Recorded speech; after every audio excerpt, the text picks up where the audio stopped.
3RR news వార్తల్లో ముందుగా ముఖ్యాంశాలు. బయో ఫోర్టిఫైడ్ రకాల పంటలను విడుదల చేసిన ప్రధాని నరేంద్ర మోడీ.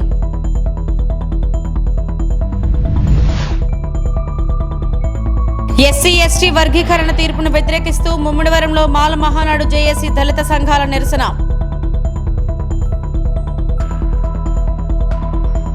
అల్లూరి సీతారామరాజు జిల్లా గంగవరంలో భారీగా ఎర్రచందనం దొంగల పట్టువేత.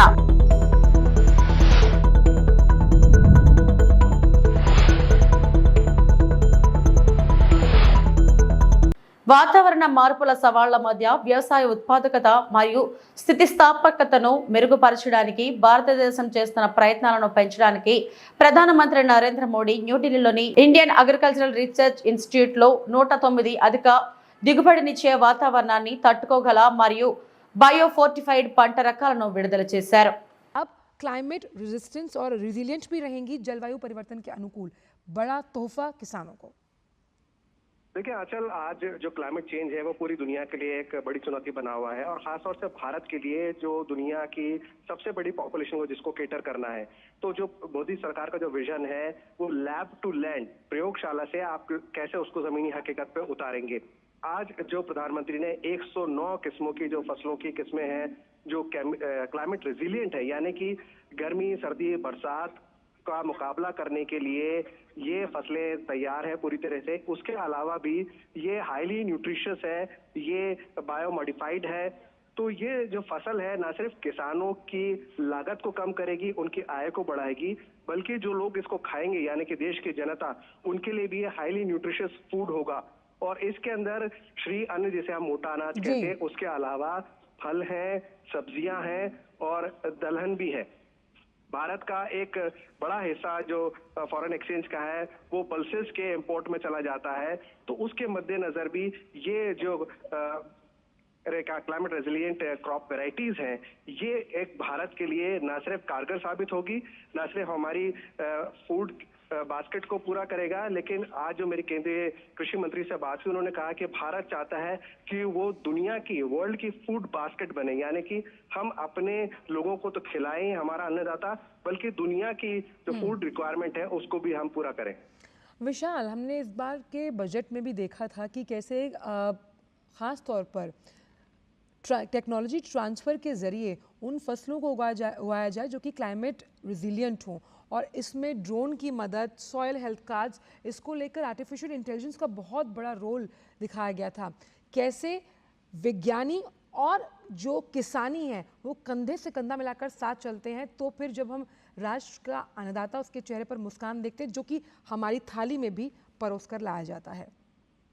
देखिए आंचल, जब आपने कहा विज्ञानी और किसानी, तो आपने मेरी उस बात को रिपीट कर दिया, from lab to land. Lab में आपने इन फसलों को बनाया, इन किस्मों को बनाया और उसको आप जमीनी हकीकत पर उतारेंगे और इसके लिए आपका सीड डिस्ट्रीब्यूशन जल्दी स्टार्ट होने वाला है. तो ना सिर्फ किसानों के चेहरों पे खुशहाली आएगी, बल्कि मेरे और आप जैसे जो आम लोग हैं वो भी खुशहाल होंगे, क्योंकि ये हाईली न्यूट्रिशियस फूड है. आज जो हम खाना खा रहे हैं वो उतना न्यूट्रिशियस नहीं है, उसके बहुत सारे रीजंस हैं. उसमें पेस्टिसाइड यूज होता है, उसके अंदर सॉइल का जो हेल्थ है वो कमजोर है. तो ना सिर्फ सॉइल हेल्थ का ख्याल रख रहे हैं पीएम का जो विजन है, बल्कि जो क्रॉप है और क्रॉप वैरायटी भी कैसी हो. आपने बहुत अच्छी फसल उगाई है, आपकी बढ़िया बम्पर फसल हुई है, लेकिन मौसम की मार, आजकल बरसात कब आ जाए, कब मौसम का मिजाज बदल जाए और कब फसलों का नुकसान हो जाए. इसमें తుంగభద్ర గేట్ కొట్టుకుపోవడంపై సీఎం చంద్రబాబు సమీక్ష. జనవరుల శాఖ మంత్రి నిమ్మల ప్రిన్సిపల్ సెక్రటరీతో మాట్లాడిన సీఎం తక్షణం ప్రాజెక్ట్ వద్దకు డిజైన్ టీం పంపాలని సీఎం ఆదేశం. స్టాప్ లాక్ అరేంజ్మెంట్ ద్వారా నీరు వృధా పోకుండా చర్యలు చేపట్టాలని ప్రాథమికంగా నిర్ణయం. ప్రజలను అప్రమత్తం చేసేలా జిల్లా కలెక్టర్కు ఆదేశాలు. గేట్ కొట్టుకుపోవడం వల్ల రైతులకు నష్టం కలగకుండా వరద నీటి నిర్వహణ ఒక ప్రణాళిక ప్రకారం చేయాలని ఆదేశాలు. డ్యాం నిర్వహణ బాధ్యత కర్ణాటక ప్రభుత్వానిది అయినా నిర్వహణ ఖర్చు కింద ఏపీ రాష్ట్ర వాటా 35% ఉండటంతో పరిస్థితిని ఎప్పటికప్పుడు పర్యవేక్షిస్తున్న సీఎం చంద్రబాబు. 105 టీఎంసీల నీటి నిల్వ సామర్థ్యం కలిగినటువంటి తుంగభద్ర ప్రాజెక్టుకి సంబంధించినటువంటి మొత్తం 33 గేట్లలో 19వ గేటు రాత్రి సుమారు 11 గంటల సమయానికి కొట్టుకుపోయినటువంటి పరిస్థితుల్లో మన ముఖ్యమంత్రి చంద్రబాబు నాయుడు గారు వెంటనే స్పందించి వెంటనే జలవనరుల శాఖ మంత్రిగా నాతో, అదేవిధంగా మా కార్యదర్శి, మా ఈఎన్సీ ఇంజనీరింగ్ అధికారులందరితో కూడా ఆయన సమీక్ష జరిపి కర్ణాటక అధికారులతోటి మరి సమన్వయం ఎప్పటికప్పుడు చేసుకుంటూ అందులో భాగంగా పర్టికులర్గా ఏదైతే ఈ యొక్క గేట్స్ అమరికలో అత్యంత నిపుణత కలిగినటువంటి కన్నమనాయుడు గారు మొన్న పోలవరం ప్రాజెక్ట్ ఆ గేట్ల అమరికలో కూడా ఆయన కీలకంగా వ్యవహరించిన వ్యక్తి.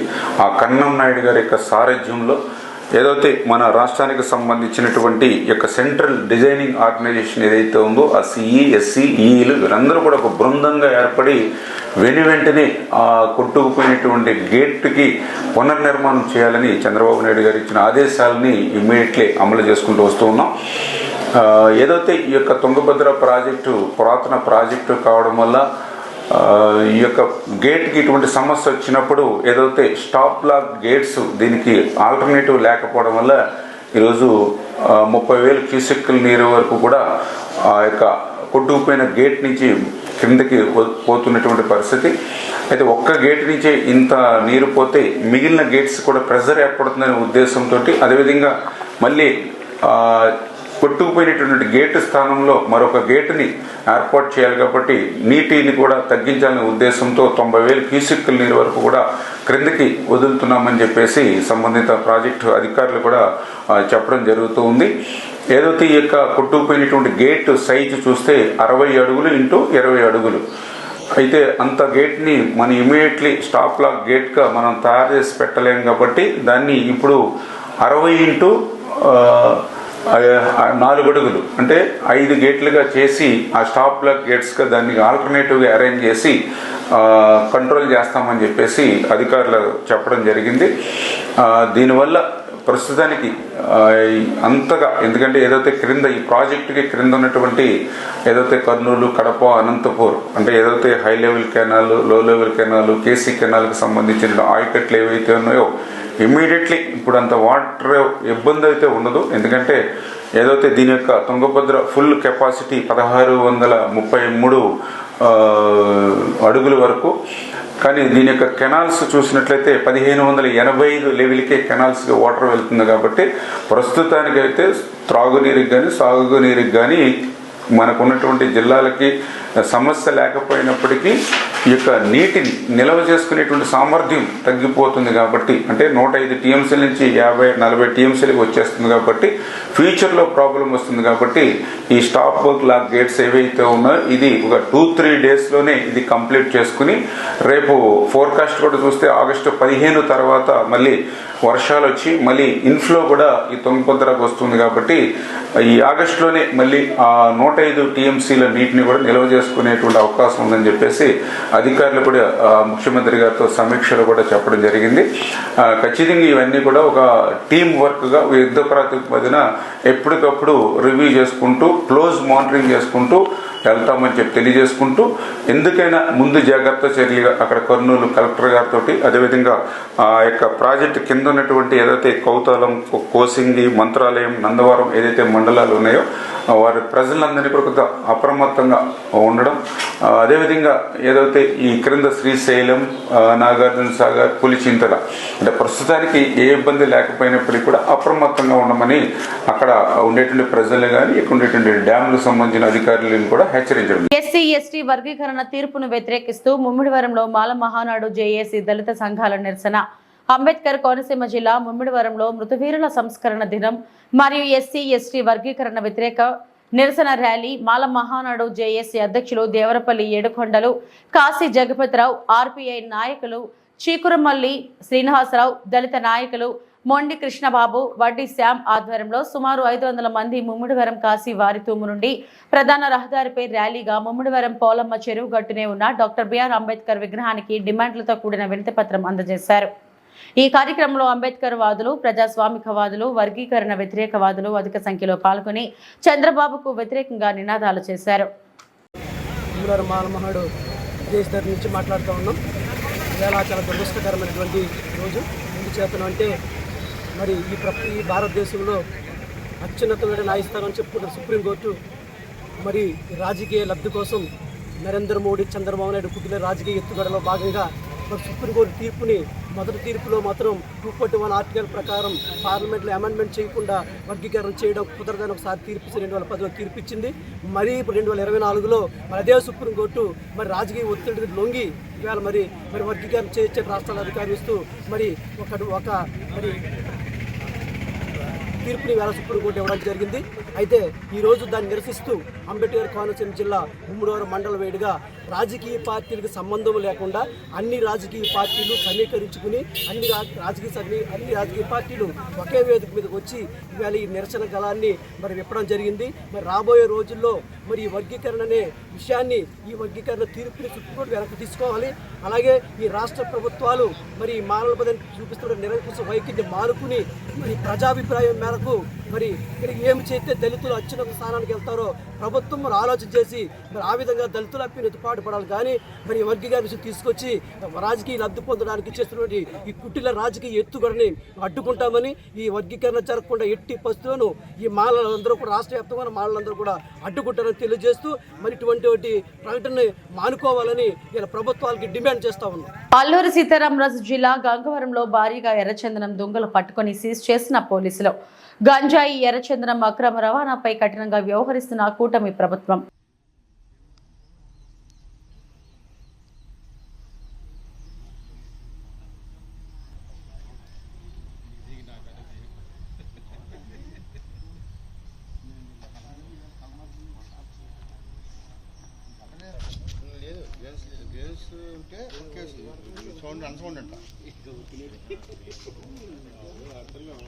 కాదంటన్నా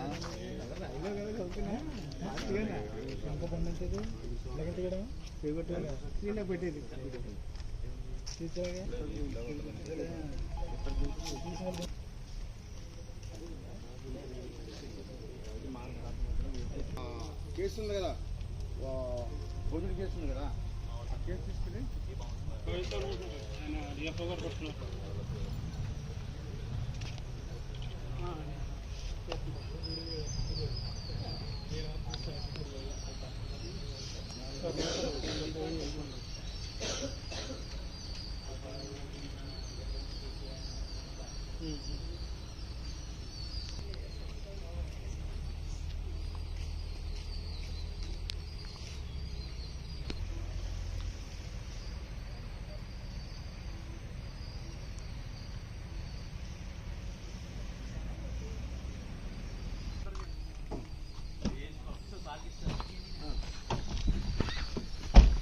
పద్దెనిమిది ఎంతండి మీకు ఇచ్చాను.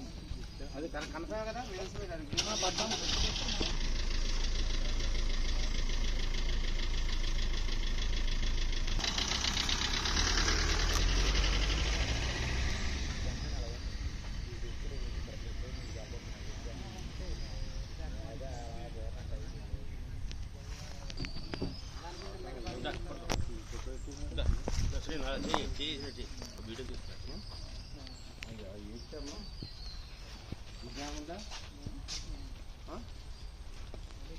ఇక్కడ రాస్తుందండి.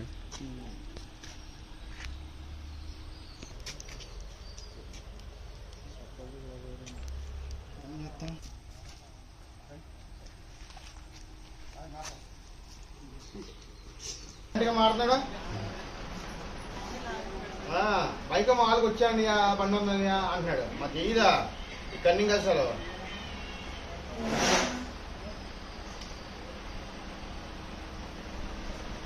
పద్మావతి ఎక్స్ప్రెస్ కు తప్పిన ప్రమాదం. జనగామ జిల్లా వంగాలపల్లి రైల్వే గేటు వద్ద తెగిపడ్డ రైల్వే హైటెన్షన్ విద్యుత్ వైర్లో ఆగిన పద్మావతి ఎక్స్ప్రెస్ రైలు మరమ్మతులు చేసి రైలును పంపించిన అధికారులు.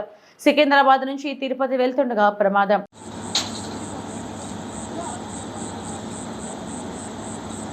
అల్లూరి సీతారామరాజు జిల్లా గంగవరంలో భారీగా ఎర్రచందనం పట్టివేత.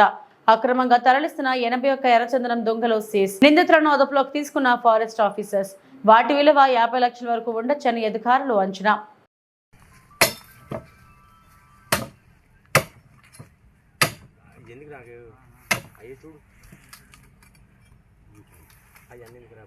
విజయవాడ మీ హక్కులు తెలుసుకోండి. మీ హక్కుల కోసం పోరాడండి. జాతీయ చైర్మన్ కాసాల కోసయ్య ప్రపంచ దేశాల్లో global human rights awareness association కు ఒక ప్రముఖ స్థానం కల్పించడమే మా లక్ష్యమని అన్నారు.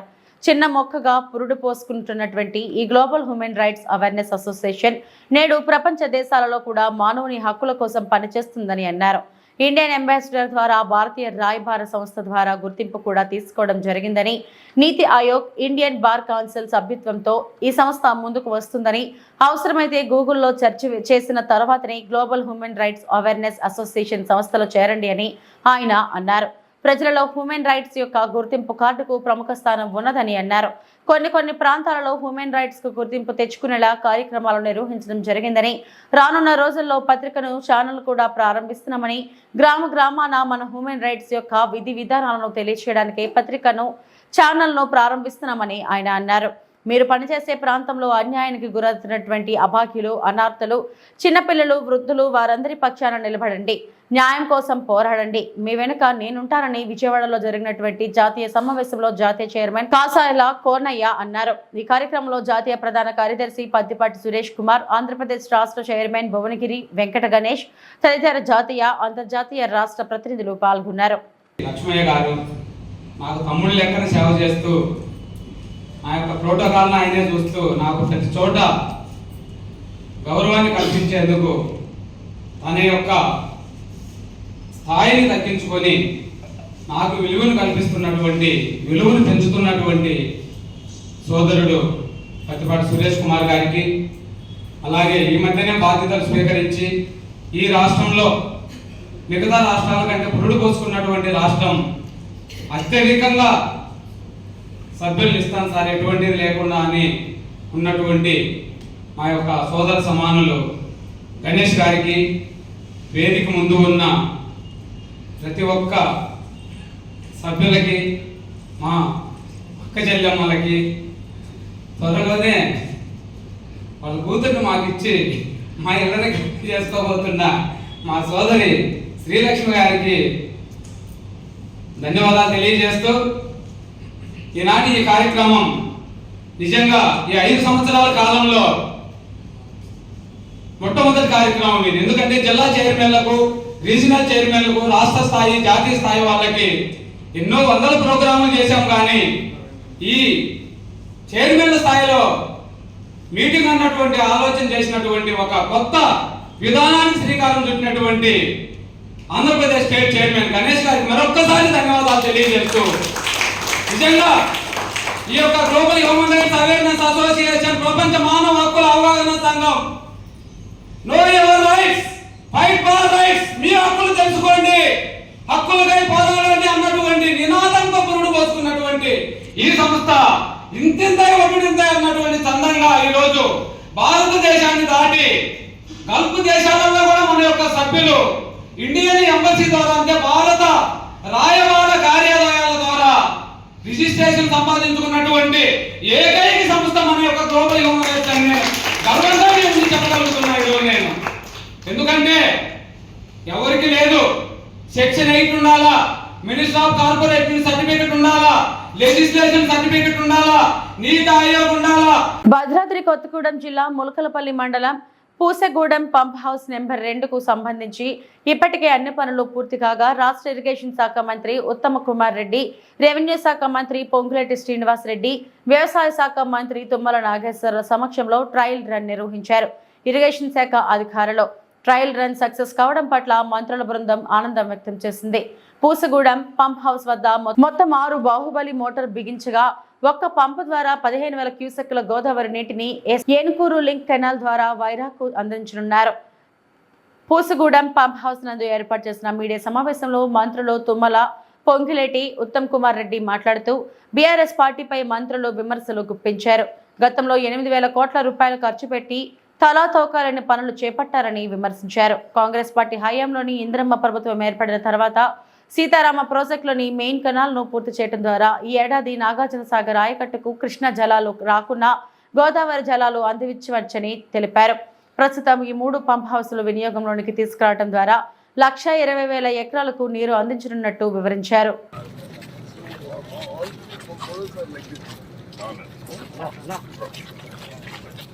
All are same.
కొంచెం వెనక్కి జరగండి సార్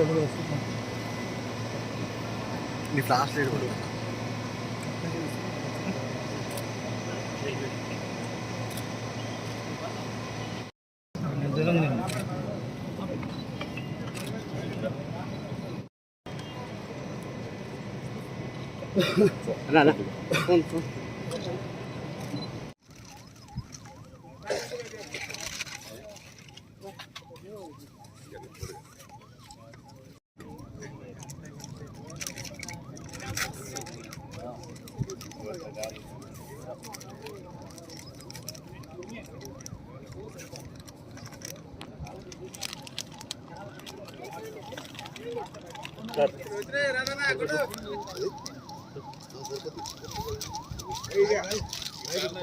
రైట్ తెచ్చేది రైట్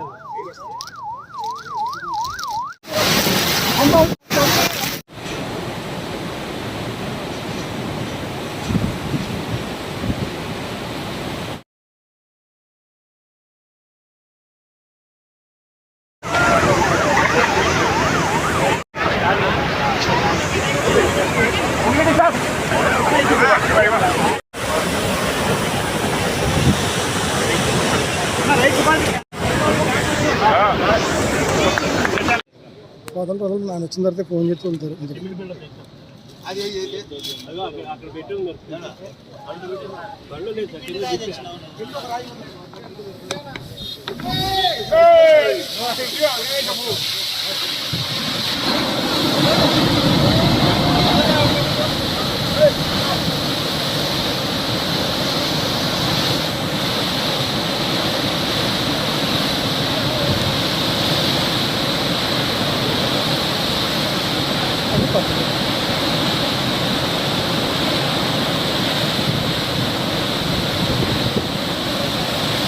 ఇవి ఇప్పటివరకు నా వార్తా విశేషాలు. నమస్తే.